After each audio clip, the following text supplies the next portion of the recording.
আজকে আমরা খুবই সিম্পল এবং বেসিক একটা প্রিন্সিপাল নিয়ে আলোচনা করব। ঠিক আছে, সেটা হচ্ছে আমাদের কটনের ইয়ান ডাইং প্রসেসগুলো। এখানে আমাদের হচ্ছে ডাইং মানে হচ্ছে আমাদের শুধু যে কালার অ্যাপ্লাই করা তা না, এর মধ্যে আমাদের অনেক সায়েন্স আছে যা টেক্সটাইল ইঞ্জিনিয়ার হিসেবে আমাদের বুঝতে হবে। আমি টেক্সটাইল ইঞ্জিনিয়ার মোহাম্মদ রাইসুল ইসলাম।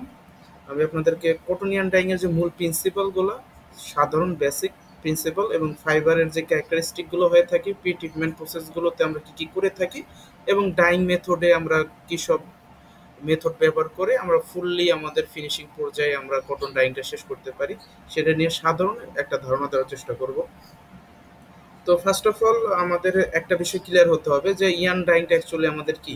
ইয়ান ডাইংটা হচ্ছে আমাদের এমন একটা প্রসেস যেখানে আমাদের ফেব্রিক বানানোর আগে আমরা ইয়ান ডাইং স্টেজটাতেই আমরা হচ্ছে ইয়ানটা ডাইং করে থাকি, ইয়ান স্টেজে আমরা ডাইং করে থাকি।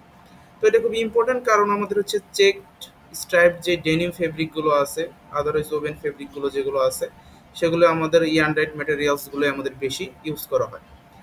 তো ফার্স্ট অফ অল আমাদের হচ্ছে যদি আমরা কটনটা ডাইং করতে চাই, কটন হচ্ছে আমাদের একটা সেলুলোজিক ফাইবার।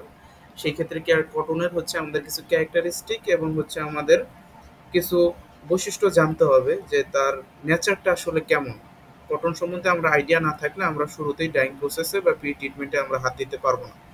তো সেক্ষেত্রে ফার্স্ট অফ অল আমরা এখানে characteristic of cotton fibre relevant to dyeing, এখানে আমরা ফার্স্ট যে নেচারটা দেখতে পাইতেছি যে কটন হচ্ছে একটা ন্যাচারাল সেলুলোজিক ফাইবার। এতে আমাদের 94 থেকে 96% পিওর সেলুলোজ থাকে। সেলুলোজ হলো এমন একটা কার্বোহাইড্রেট পলিমার, যারা কেমিস্ট্রি সম্বন্ধে জ্ঞান রাখি তারা আমরা সবাই জানি যে কটন হচ্ছে আমাদের কার্বোহাইড্রেট পলিমার, যা কটনকে ওয়াটার অ্যাবজর্ব করার ক্ষমতা দেয়, পানি শোষণ আসলে বৃদ্ধি করে আসলে। হ্যাঁ, তো কটন খুব অন্যান্য ফাইবারের চেয়ে বেশি পানি শোষণ করে থাকে। সো 2 নম্বর হচ্ছে আমাদের কটনের যে হাইড্রোফিলিক বিষয়টা। হাইড্রোফিলিক মানে হচ্ছে easily water and dye absorb করা। ঠিক আছে, এর জন্য কটন ডাইং সহজ হয় আমাদের compare to synthetic fibre. Synthetic fibre হচ্ছে আমাদের কটন ডাইং করাটা সহজ।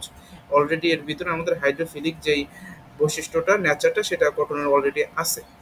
তো একটু যদি স্ট্রাকচারটা নিয়ে, ফাইবারের স্ট্রাকচারটা নিয়ে আলোচনা করতে চাই, যে এর ভিতরে 2 ধরনের স্ট্রাকচার আমরা পাই। একটা হচ্ছে অ্যামরফাস রিজন আর একটা হচ্ছে আমাদের ক্রিস্টালাইন।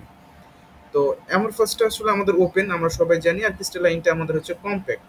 তো ডাইমলিকুল যেটা আছে, আমরা যখন ডাইটা হচ্ছে দিব কটনে, ডাইমলিকুল মূলত আমাদের অ্যামরফাস রিজনে ডিফিউজ করে, আর ক্রিস্টালাইন অংশে আসলে আমাদের কম যায়, যেহেতু এটা একটা কম্প্যাক্ট।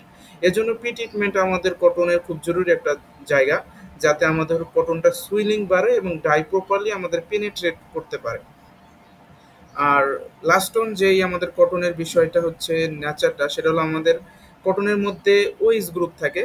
আর রিঅ্যাক্টিভ ডাইসে ওইস এর সাথে আমাদের কোভালেন্ট বন্ড, সমযোজী বন্ধন যেটা তৈরি হয়, তাই রিঅ্যাক্টিভ ডাই কটনের জন্য সবচেয়ে একটা পপুলার একটা ডাইস। আর সেক্ষেত্রে কেমিক্যালি কটন অ্যালকালি হচ্ছে আমাদের সেন্সিটিভ। সো প্রি ট্রিটমেন্টে আমরা নিউট্রালাইজ খুব কেয়ারফুলি আমাদের করতে হতে পারে। তারপরে এই ছিল আমাদের হচ্ছে কটনের বেসিক হচ্ছে কিছু নেচার, যেটার মাধ্যমে আমরা কটন ডাইং এর আগে আমাদের এই নলেজগুলো যদি আমাদের না থাকে, তাহলে আমরা ডাইং এর কোন কোন ডাইস ব্যবহার করব, প্রি ট্রিটমেন্টটা কিভাবে শুরু করতে হবে, সেগুলো আসলে আমরা জানবো না। তো আমরা যদি কটনের ইয়ান ডাইং স্টেজটাতে যাই, প্রথমে আমাদের আসলে প্রি ট্রিটমেন্টটা খুবই ইম্পর্টেন্ট। আর প্রি ট্রিটমেন্ট আসলে মূলত কি? প্রি ট্রিটমেন্ট হলো আমাদের ন্যাচারাল যে ইম্পিউরিটিস কটনের ভিতরে থাকে, ওয়াক্স, পেকটিন, ডার্ট, হ্যাঁ ডার্ট, এগুলো আমাদের রিমুভ করতে হয়। এতে ইয়ান হচ্ছে হাইড্রোফিলিক হয় এবং অ্যাবজর্বেন্সি বাড়ে, আর হোয়াইটনেসটা আমাদের ইমপ্রুভ হয়। এটা হচ্ছে আমাদের খুবই সিম্পল এক কথায় আমি শেষ দিচ্ছি প্রি ট্রিটমেন্টের বিষয়গুলো। এটা যেহেতু একটা বেসিক ক্লাস, যতটুকু পারা যায় আমরা হচ্ছে শর্টকাটে বোঝার চেষ্টা করব। তারপর হচ্ছে ডাইং স্টেজে যদি আমরা আসি, ডাইং স্টেজে আমরা হচ্ছে প্রপার ডাই সিলেক্ট করে ইয়ানে অ্যাপ্লাই করব। হ্যাঁ, আর ডাইং মেশিন মেথডের ভিতরে ক্ষেত্রে ইয়ান ডাইং এর হচ্ছে 3 ধরনের মেথড আমরা ব্যবহার করতে পারি। একটা হচ্ছে আমাদের হ্যাঙ্ক, প্যাকেজ এবং আমাদের ভীম। এই 3 ধরনের মেথডে হচ্ছে আমাদের মূলত ইন্ডাস্ট্রিতে ইয়ান ডাইং করে থাকি। আর আফটার ট্রিটমেন্টের ক্ষেত্রে যখন ডাইং প্রসেস শেষ হয়ে যাবে, আফটার ট্রিটমেন্টের কিছু কাজ আছে আমাদের। ডাইং শেষ হলে আমাদের আনফিক্সড ডাই থাকতে পারে, সেক্ষেত্রে আনফিক্সড ডাই রিমুভ করতে আমাদের ওয়াশিং এবং সোপিং করতে হতে পারে। তারপর নিউট্রালাইজেশন এবং সফটওয়্যার অ্যাপ্লাই করে আমরা ইয়ানকে আমরা রেডি করব।